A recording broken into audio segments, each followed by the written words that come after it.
Hello and welcome back. We have been reading the book of Luke throughout the month of December, and today we are in chapter 21. You're welcome to listen, or if you would like to follow along, I am reading from the NIV, the New International Version. Chapter 21, The Widow's Offering.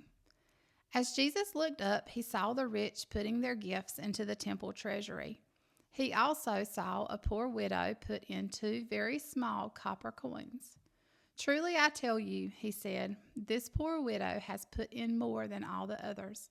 All these people gave their gifts out of their wealth, but she, out of her poverty, put in all she had to live on."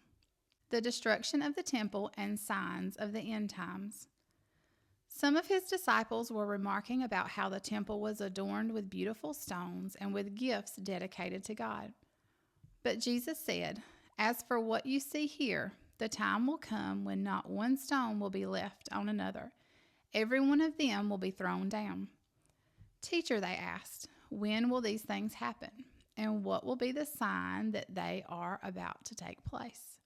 He replied, "Watch out that you are not deceived, for many will come in my name, claiming, 'I am he,' and the time is near.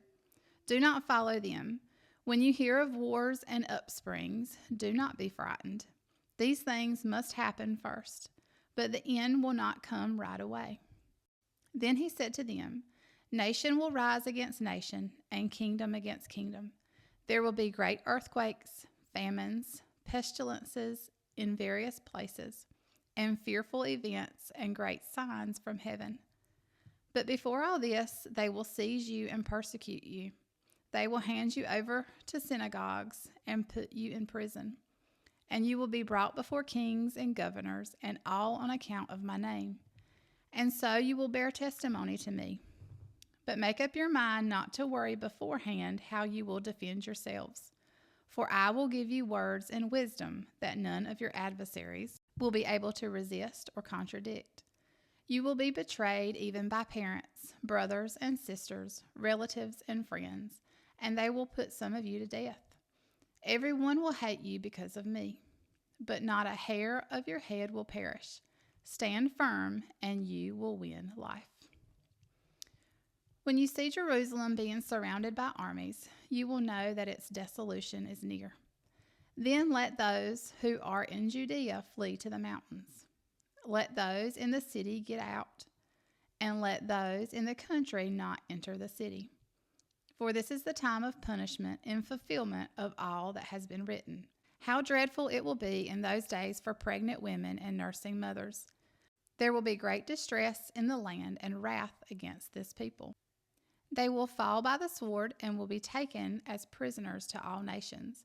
Jerusalem will be trampled on by the Gentiles until the times of the Gentiles are fulfilled.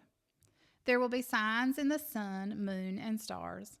On earth, nations will be in anguish and perplexity at the roaring and tossing of the sea.